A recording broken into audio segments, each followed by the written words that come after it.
Welcome to Restaurant Dealmaking Exposed, the only show that equips you with everything you need to know about restaurant transactions. In this show, we tell you all about how to make the sale or purchase of your restaurant not just possible, but successful. Now here are your hosts, ex-restaurateurs and seasoned brokers, Patrick Tota and Andy Mirabel. Welcome. My co-hosts today are Patrick Tota and Andy Mirabel, two of RRC's top agents who were former restaurant owners and operators, and then they were former clients before joining Restaurant Realty. I now have the opportunity to introduce Patrick, who will give you a little bit of his story. So Patrick, welcome. Hey, everyone. I grew up in the restaurant industry. I was part of I call it deli daycare. My dad used to take me to work every day and grew up, beside him there. And later on in life, I started working for some larger companies like Jamba Juice and Starbucks. Previously owned 2 restaurants in San Francisco before joining Restaurant Realty in 2018. Thank you. And we had the opportunity of selling, Patrick, those restaurants. So that was a nice experience, a nice introduction to Patrick. So Andy, please. Hey, thanks for having me on, Steve. Your pleasure. It's been an absolute pleasure working at Restaurant Realty. And if we go back 25 years, I worked my way through college as in bars and restaurants and managing bars and restaurants in LA, and studied so hard to be a teacher, but didn't quite use that and just stuck with the industry. So I've had multiple locations of my concept previously and wanted to segue out of brick and mortar operations and to do something exciting like this. And when I crossed paths with Steve and some of his top agents in the past, it seemed like a fantastic fit. And I'm very thankful to have been here since 2018 with Restaurant Realty. Well, we've been very grateful to have you, both of you.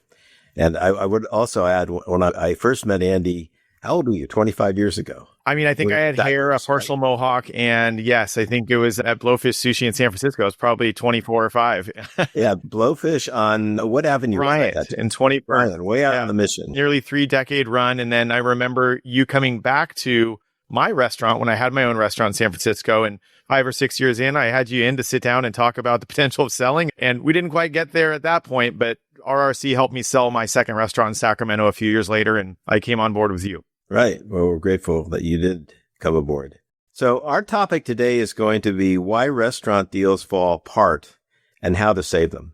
And we're very qualified to discuss this topic because all of us have done many deals, and we've learned from our ups and downs of doing these deals.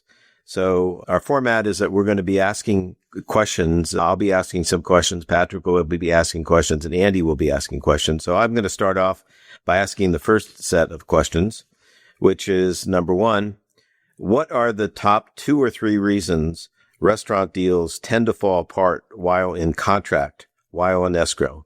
So gentlemen, who wants to go first? Gosh, I mean, I think there's 2 big elephants in the room on this one. I'm going to throw one out there, Patrick, and you can support or not. But time is the one that kills a lot of the deals. If there are delays due to either buyer or seller delays, landlord delays in lien clearances and such, time can often, whittle down the patience of a buyer in particular. And there are times where they've had enough, and we can only extend the contingency period so many times before they say, you know what, I'm going to move on to a different opportunity.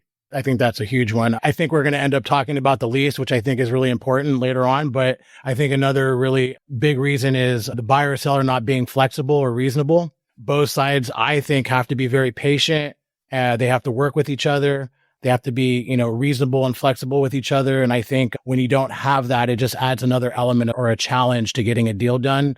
And I always work with both my buyer and seller to try and make sure that they're both being flexible and reasonable.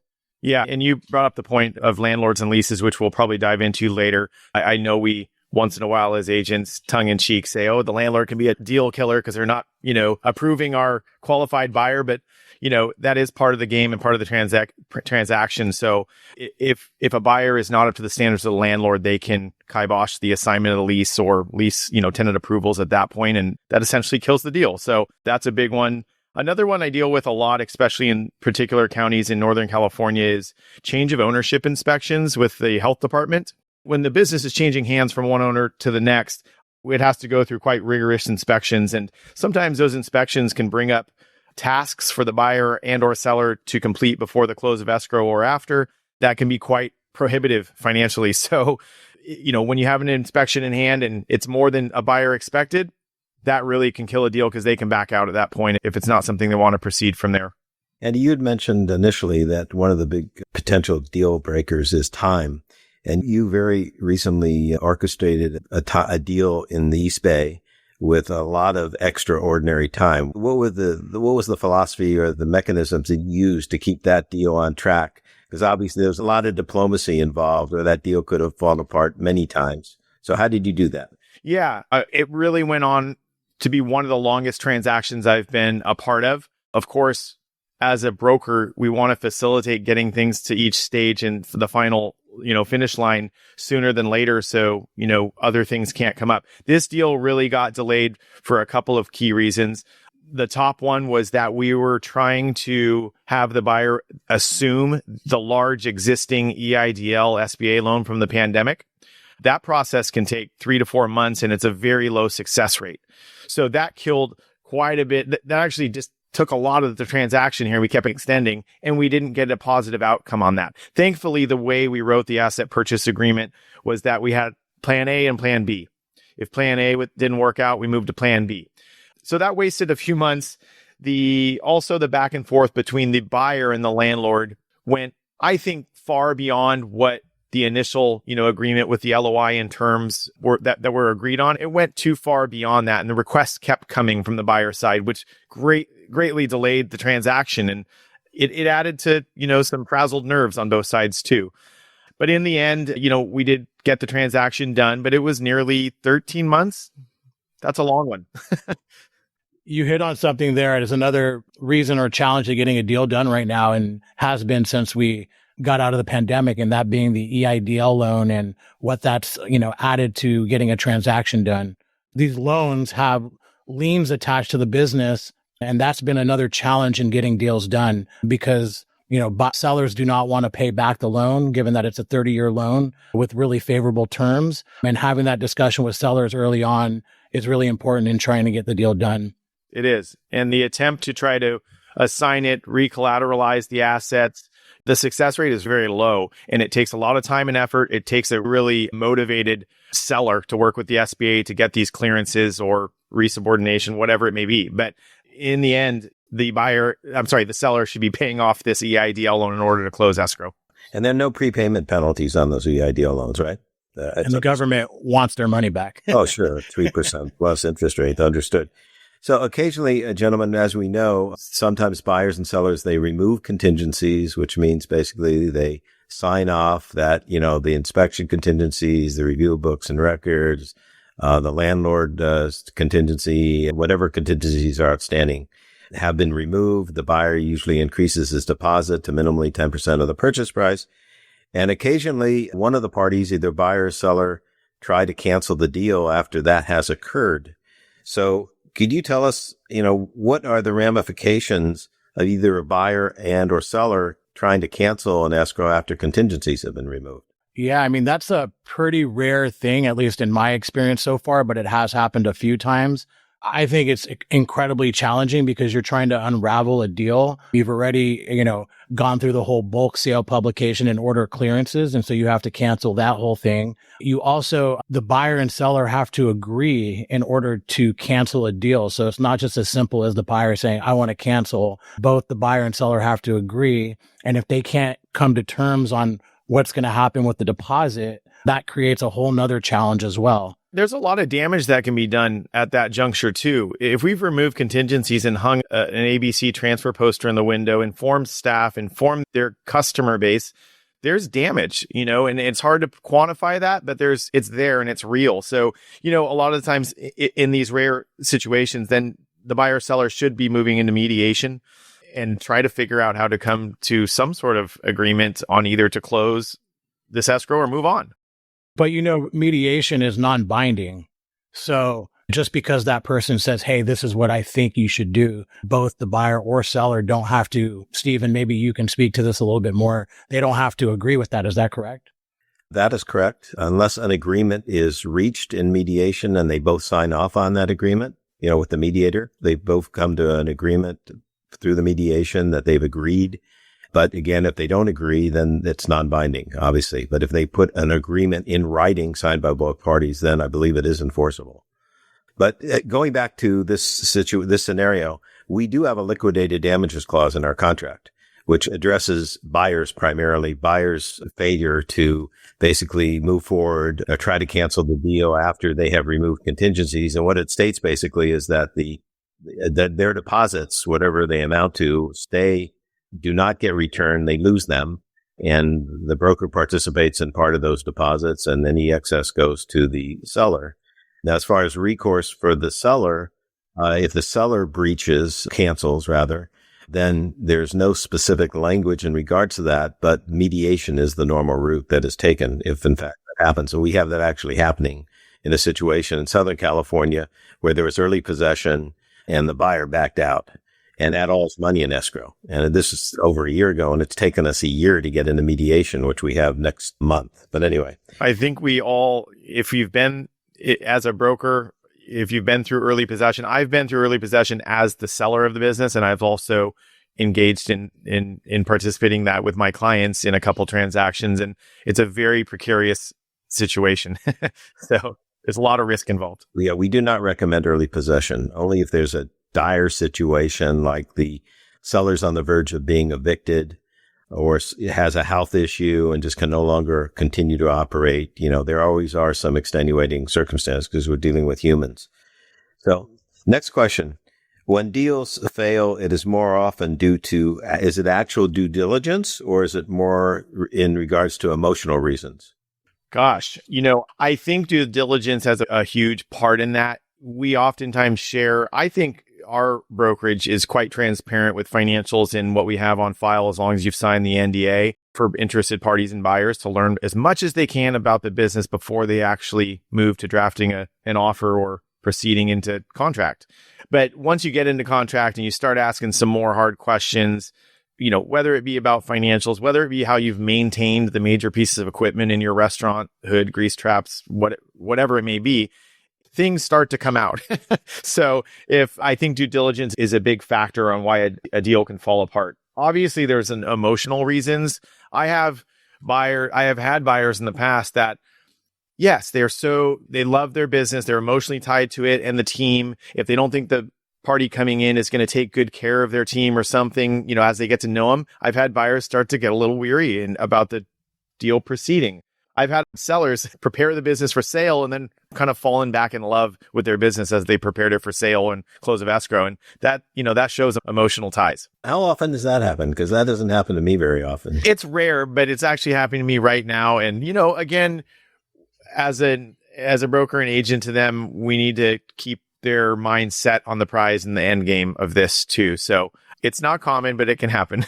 Yeah. I also believe it's more about the due diligence and digging in a little bit more. And when you start to find out, like, let's say you've given them all the financials up front and everything looked really good. And then you get into the due diligence and all of a sudden you start looking at that year to date trend and things are going down instead of going up or staying the same. I think then all of a sudden you start, the perception is that the business is kind of, on a downward trend. And then you start to become a little bit more weary about everything else. But I have had deals fall apart because of emotional situations where, the buyer is being fairly reasonable and the seller is very emotional. And as you start to dig in, it starts to get even more emotional for the seller.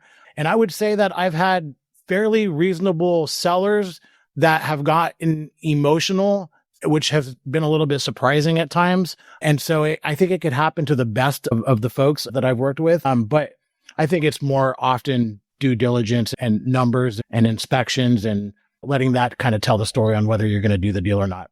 One thing I'd like to bring up from the seller's side is that the seller, before they list the business, should meet with their accountants to determine what the tax ramifications are going to be. Because I have been in a couple of situations. Actually, it was a large resort. It was a $10 million transaction. And there were a couple partners. One of the partners actually was advised by their son in structuring the deal originally. And the son was an investment advisor. But lo and behold, we got a full price offer. And after they got the offer, they drilled down and they found out that the after-tax proceeds would not be enough to support these two soon to be hopefully retiring families. So it's very important that, they do consult with the sellers do consult with their advisor to find out what the after-tax costs are going to be. This is assuming we're selling a going concern business. When we're selling an asset sale, they just want to get the hell out of there. They could care less. Taxes is not on their radar. That's a lesson I learned early on when I had a listing, and, I won't name any names or anything, but it was roughly around $4 million. And as the seller who's owned these businesses for a very long time, so their depreciated value is probably fairly low. There was no, higher basis or anything like that. And when he started talking to his accountant and he started to understand what he was going to walk away with, it just didn't make sense for them. So I think that's a conversation you probably want to have up front. Oh, yes. I think definitely before you take the listing, actually. If something you perceive has got, great value and is, appreciated dramatically since they started the business. So my next topic for discussion is, how vital is it for buyers and sellers to be reasonable and have some level of flexibility during a transaction? Yeah, I think this was one of my first things that I talked about today. So I think it's very important. I try to have that conversation with my buyers and sellers up front. And I know that it can be emotional. I have been both a buyer, a seller, and also the broker on a deal. So I've been in every single, shoe of this particular transaction. And I know how it feels to be in all of those. So I know that it can be emotional. And so you have to kind of set expectations up front and just make sure everybody understands that, being reasonable and flexible, like I said earlier, is extremely important. You just don't need an extra challenge into getting a deal done. There's so many other real challenges in getting these things done that you just want to take this off the table. Yeah, and haggling over small things it can be an issue in our transactions. However, again, kind of reminding a buyer or a seller that we're talking about a very small amount of money if something comes up in the transaction. An example may be legal fees or lease assignment fees that the landlord passes back to the seller or assigner of the lease. And it may come as a surprise after the legal dollars add up to a couple $1,000s but in the end, keeping the buyer and seller's vision at the end goal is important. Andy, the next question's yours. Does buyer's remorse ever come into play? That's kind of this phrase that we throw around a lot, buyer's remorse for any transaction, a car or whatnot. But is that a reality in our world? I've had buyer's remorse after I did a transaction. Really? Which transaction was that? The second place that I purchased from Restaurant Realty. Oh, okay. The one in the marginal location. You had remorse that you sold that business? No, I had buyer's remorse after I bought it. Yes.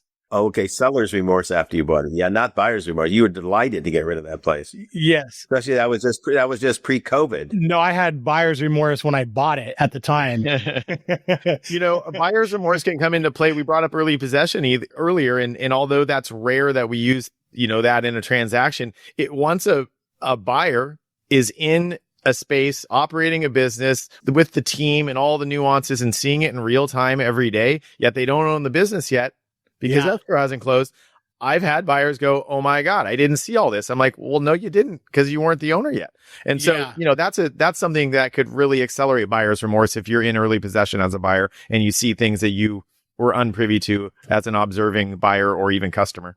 Also, training, like doing training before, you close escrow. I try to stay away from that because you're basically putting the buyer in the store before we close, which is slightly close to, early possession. And they're going to see what's really happening in there. And if for some reason they had any doubts and something just triggers them, who knows what could happen. And so I really try to make training really outside of escrow. I think it's really important. Yeah. Have you seen much buyer's remorse, Steve? Well, not much, but just to play a little bit further about what Patrick just said about, having training done before close of escrow.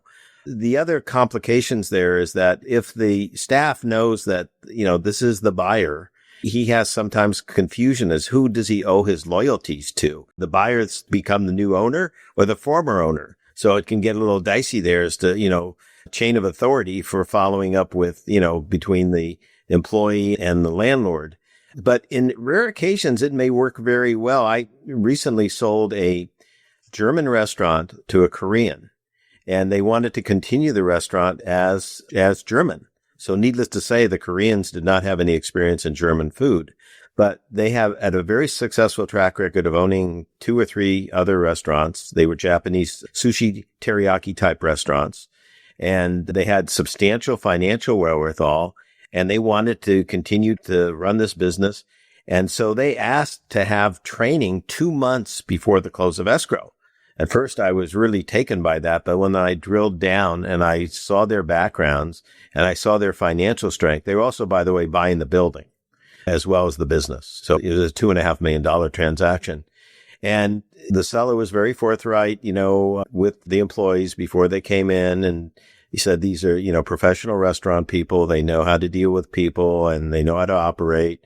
And it worked out extremely well, which was very unique. But, your seller was open to that? it was part of the deal. Because they knew it would take them quite some time to learn about all the intricacies of a totally different food that they had no experience with. But I agree with what Patrick originally said. I try to avoid that, to have training. It's specifically stated in our purchase contract. Training begins at the close of escrow. So it's clear as to what the relationships are between the employees and the new owner, et cetera. And again, minimizes the buyer backing out because he sees little things that are going to get him off track. Well, previously we brought up as, why certain deals can fall apart. And I think I alluded to this a bit, but what role does the landlord play in each deal? And why do we sometimes tongue in cheek call him the deal killer?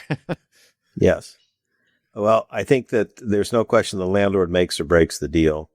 It could be a combination of the base rent, the triple net expenses, the guarantor. If it's a personal guarantee, is there going to be a burn off of the guarantee, or is the guarantee going to go on, for infinitum? Other little gotchas, like frequently options are personal to the seller and are not transferable. So that's a mechanism for the landlord to be able to renegotiate, the whole deal. So, the landlord plays a major role in making or breaking a deal. Sure. And then, like, as you said, the other little gotchas in there with a consideration clause or a termination clause. I always tell people when we're going into deals, unlike a commercial building or a home that you've purchased and everybody's gone through a transaction like that, it's really a buyer and seller and there's no third party. Going into a business transaction and having that third party who's really not privy to the contract between the buyer and seller. So they really have no interest in this deal other than having to work to get you a lease. And I think that is always the big challenge, right? To get the landlord to be excited about having to do that. Yeah. And that's our job. And also to create an appealing tenant package that the landlord can review and get excited about. But you're right. I mean, a landlord, if they have a tenant in hand and it's been a good, steady tenant, what's the sense of urgency to approve someone else?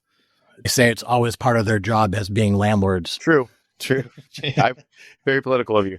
It's a good problem to have. So I guess this kind of begs the question, how do we manage this risk in particular with a landlord or some of the others we've talked about early on in a transaction so we don't run into these roadblocks? Yeah, well, I think what needs to be done is you've got to anticipate, which means you've got to vet the buyer upfront, operationally and financially. Whenever I get a listing, I review the physical plant for defects to see if there's going to be a major hurdle with change of ownership in Northern California, or it's because physical defects could be tremendous. Air conditioners need to be replaced, compressors, ADA needs to be put into place. The thing is totally out of whack as far as meeting the criteria of change of ownership. I definitely, scrutinize that up front. And if I see there's a problem with a lot of change of ownership issues, I will tell the owner to have a change of ownership done even before we list it, price it out and find out what we're talking about as cost. And you have to build that in the pricing because if he expects to net, let's say $250,000 and there's $50,000 of corrective work, then you do the corrective work up front, or you're going to have to, sell it as is and take a big discount on the price or change the price to offset the cost to bring it up to speed. And again, if it's a going concern, most buyers don't want to deal with that because they want to maintain the momentum of the cash flow. I know recently sold a pizza place and they were buying goodwill and a going concern. They had to close the kitchen for 2 days to replace the kitchen floor. And the buyer said, I'm not doing it. I don't care if I get a discount on the price. I want the continuity of the cash flow and the momentum starting off. So you, Mr. Seller, are going to have to do that work and get the change of ownership signed off before we close escrow. So that's always very important. And obviously reviewing the lease very thoroughly to discuss some of the gotchas we just talked about is essential. I really have nothing to add to that. I think Steve covered everything. Yeah. Okay. Next question is yours, Patrick. All right. Yeah. So when in your experience do you know a deal is in trouble, and how do you step in to get back on track? I'll let Andy go first on this one. Yeah. I mean, when a deal is in trouble, it's hard to refute financials that are on paper, on the books, and so on. So if a buyer doesn't like what they see as they dig in deeper during due diligence, that's hard to change their mind. We're not here to sell them on the product. We're here to help them with the transaction. Yeah. But a deal can be in trouble if the buyer and seller maybe are not getting along as well, or don't necessarily have mutual respect for each other. That can start to derail things pretty quickly if they think one party or the other is not being reasonable or not conceding to any sort of compromise in certain terms. That can be a tough one. I just think, one of the biggest things we can do, and as years go on, being a restaurant broker, we learn a lot of lessons through all the transactions we do. And sometimes you learn it the hard way, but it's always a learning experience to make the next transaction and better serve our clients in the future. And managing expectations ahead of time is paramount. And we keep saying that kind of phrase over and over again. But from the onset of drafting an offer, we need to let buyer and seller know the timelines as specifically as we can. Those timelines very often change. We should let each party know what their financial liability outside of purchase price is.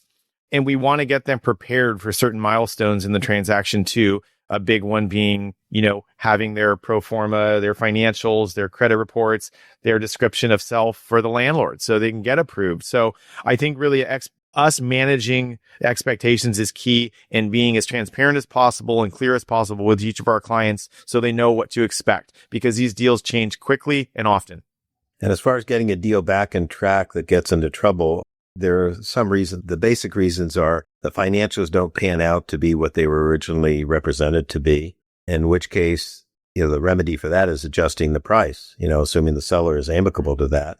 Or sometimes the landlord is tougher than anticipate, and that sometimes can be difficult because you get some real stubborn landlords that it's my way or the highway, in which case, you're going to reach an impasse probably. But if you have a landlord that's trying to be reasonable, try to mitigate the issues between the prospective new buyer and the landlord. And of course, physical defects, that's always one that can definitely, take a deal south. And so it's important again to, check out that good broker will check out the physical plant to see what little gotchas there may be there. That's critical. Have you guys dealt with, this has happened to me a few times, like where a landlord, it's typically an older landlord. I like to give out 3-year leases, or I like to give out a lease that's no longer than 5 years. That I've been successful some of the time in talking them into going, to a 5 and a 5 or longer, but sometimes they're just dead stubborn on not doing something that they've always done and don't understand why. Yeah. And I'm not going to say this in a derogatory way. It's hard to teach an old dog new tricks, especially if they're, been in the business for a long time. This is comfortable for that landlord because they know they'll have, the opportunity to get someone better or a higher rent in the future. Just to think it goes back to us trying to be as thorough with what our job is in presenting them with the reasons why a longer term is going to get you a better tenant. It's going to protect their investment. They're going to be a happier, you have a longer relationship. And also, I think there's security in a longer term, especially if we vet the tenant ahead of time very well with the landlord. I think one of the rationales for an older landlord to perhaps want more of a short-term lease is for estate planning. He may feel that there's more upside to be able to sell the building if he can sell the building empty, because it could be marketed to a owner user, which will generally pay more for a building than just, being a tenant, and start selling the building to, it precludes that owner user that wants to actually own the building and run the business in that building. So I think that's part of the rationale. I'm not saying it's right, but that I think is part of it. But the way I present it to a landlord is very simply, you, Mr. Landlord, if you make an investment, you want to get a return of your investment and you want to get a return on your investment. And in order to accomplish those two goals, you need time. And similarly with a buyer of this business, they're going to be incurring a lot of risk, investment of their time, their money. they need enough time again to get a return of their investment and a return on their investment. So I don't get involved in deals at least that they have to have a minimum of 5 years, minimally. And with some upside that, maybe you can negotiate a first right of option to buy the building, so it doesn't tie up the landlord's hand if they want to go to the market after they talk to the tenant first and give him the right to buy the building. Then they don't have to come back to the tenant like they do in a first right of refusal. Yeah. So, there are different mechanisms that you can negotiate. We've talked a lot about these deals falling apart. And do you have an example of a deal that you thought would fall apart and you were able to save it? What do you think? Oh, yeah. Every deal. No, I'm kidding. They all have that point where it could happen, right? Yeah, really. I feel like I'm beating a little bit of a dead horse with the early possession, and a deal that falls apart after early possession is going to be a nightmare. So I'm going to leave that out.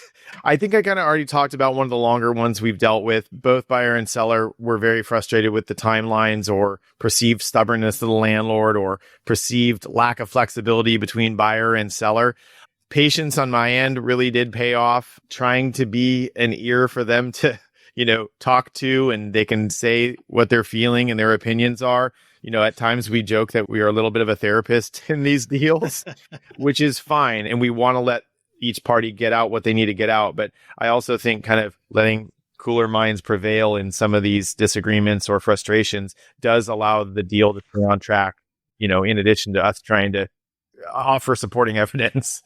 Yeah, I think, once I get into most of my deals, it's either it happens or it doesn't happen, but it's not something that, generally it fails because of the ebb and flows of the business. It's usually just the business doesn't meet the criteria and the due diligence. So most of my deals, once we got through the due diligence, they close. So I have to bring up the time that I was on the other side of the deal with you. And when I bought my first restaurant, and I thought the deal had, was basically done, and we got off the phone.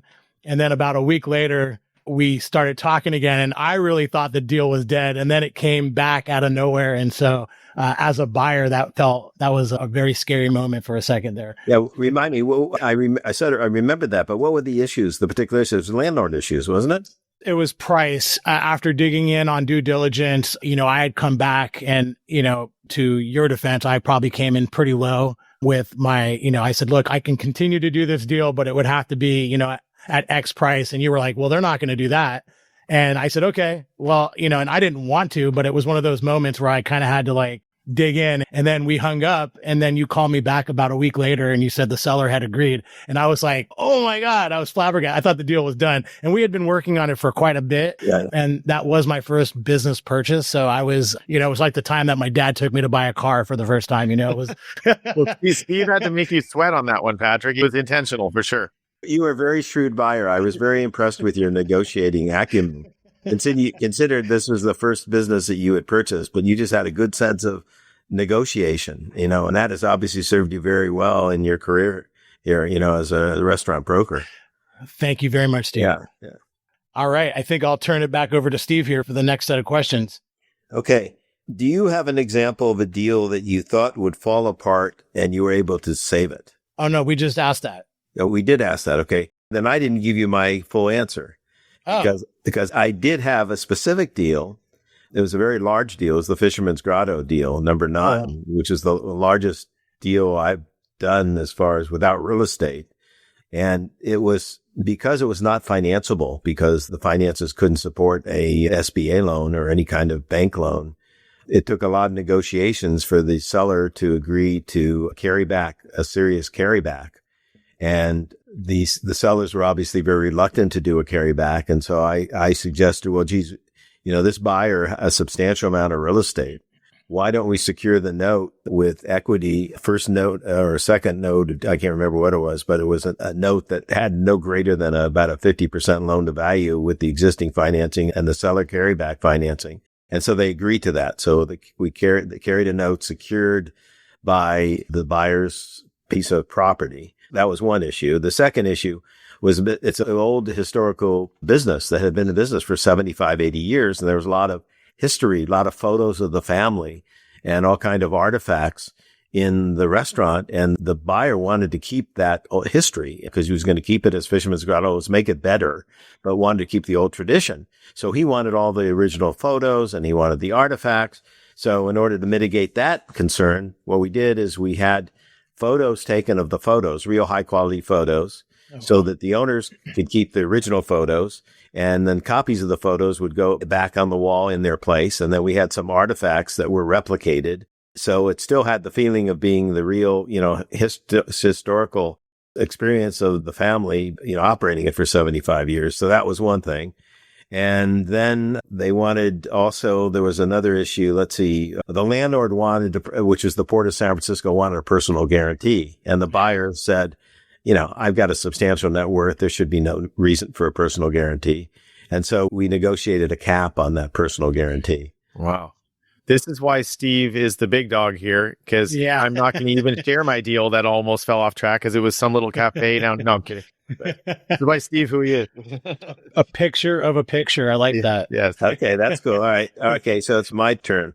Our next subject matter is, what is the truth about restaurant valuations and what is your business really worth?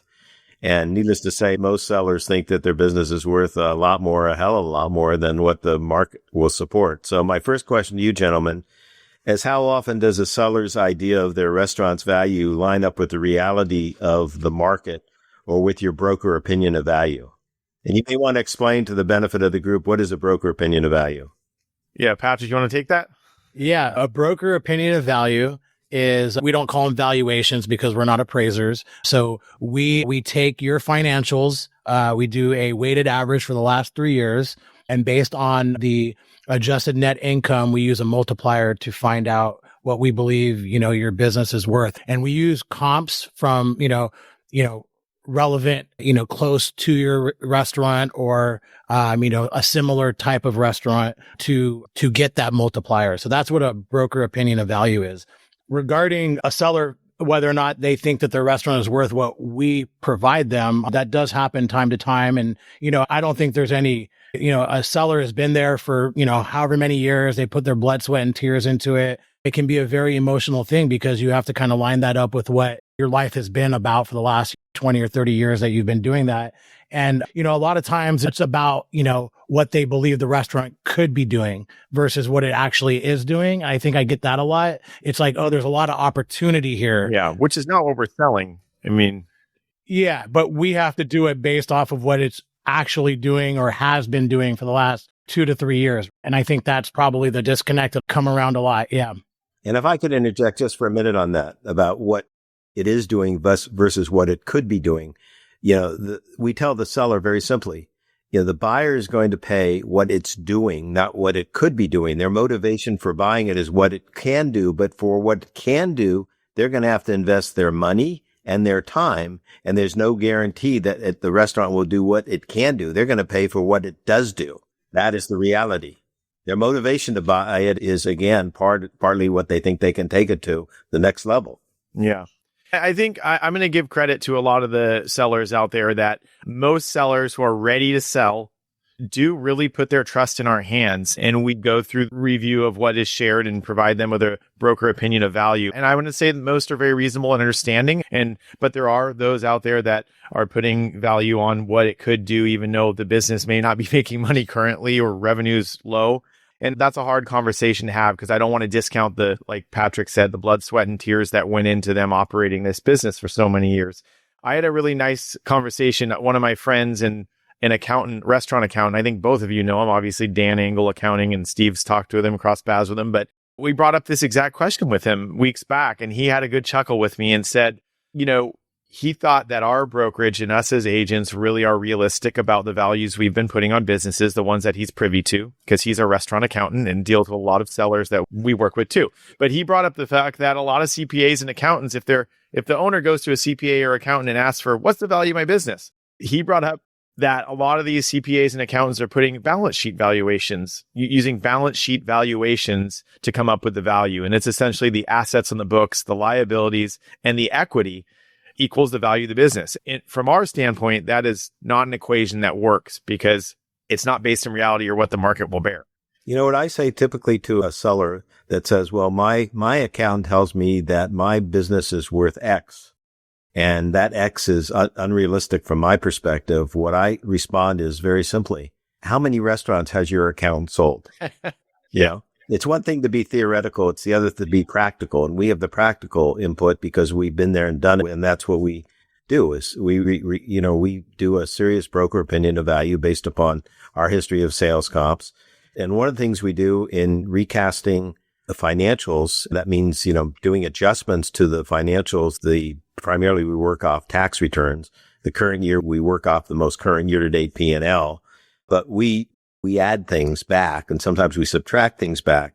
So can you explain, gentlemen, what that concept is about? Doing add backs or doing negative and doing negative adjustments, let's say, please. Yeah, obviously a lot of people who, their profession is running their own restaurant or restaurants. They run a lot of personal expenses through the business.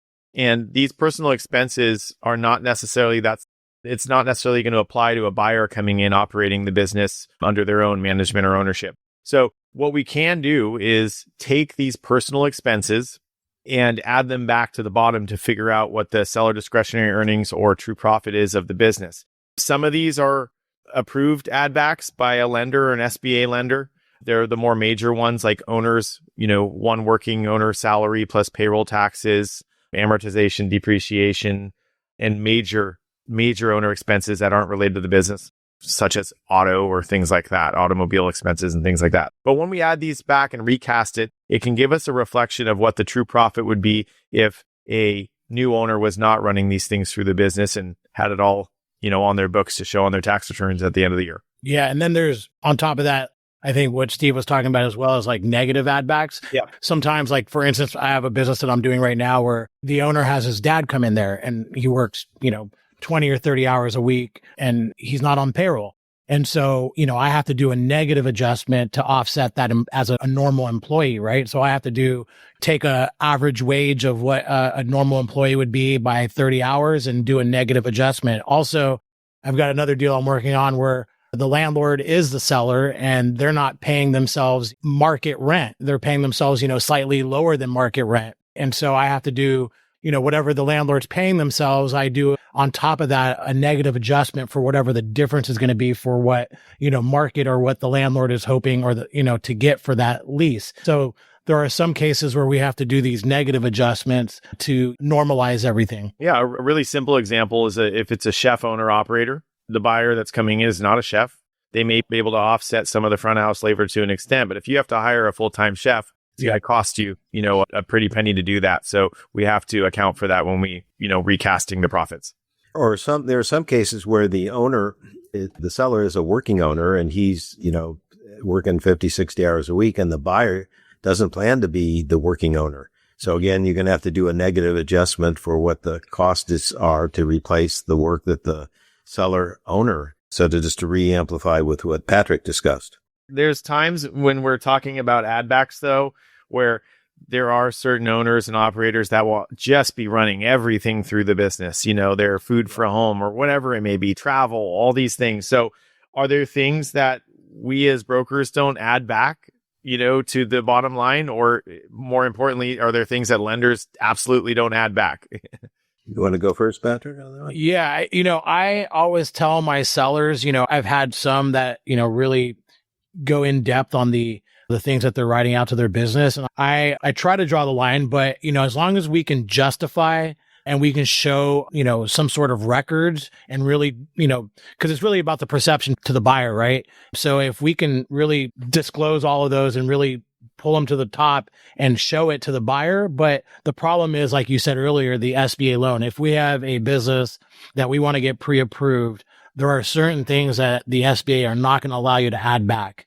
And so if you're trying to sell a business and get that SBA pre-approval, adding back all these extra things are going to be very difficult. And that's going to bring down your value of the business, basically. Yeah. You can't have your cake and eat it too. So the owner has to choose whether they're going to show all their profits on their tax returns and pay the related taxes associated with it. The business could be worth more on paper if you're doing that year in and year out versus someone who's just running every expense through the business to lower their tax liability each year and show less profits or negative profits on their tax return. Are there common expenses that even, sellers or their advisors forget to add back? I have found that occasionally there's some extraordinary accounting legal. Let's say if they've had a lawsuit and they've had a lot of extraordinary legal, they haven't taken that into consideration. A good broker will pick it up. They should contract the legal expense from the previous years, and all of a sudden they see a big jump in legal, and they should ask the seller, well, why is that? Oh, I had a lawsuit. Yeah. Okay. But in some cases, and that could also occur in accounting. If, for example, accounting, expense goes up dramatically, well, there was an audit and we had to get our accountant involved with it, or we had a sales tax audit or of any kind of audit, which would necessitate extra expense. What about a large one-time expense, a sewer main line that you're going to have to replace for $50,000, but will be good for the next 30 years? Yeah, typically that should be capitalized on the balance sheet and added to depreciation, not expensed. So if it is expense, we usually do an adjustment. It's usually an add back because they're obviously trying to reduce their taxable income, but those kind of things do occur.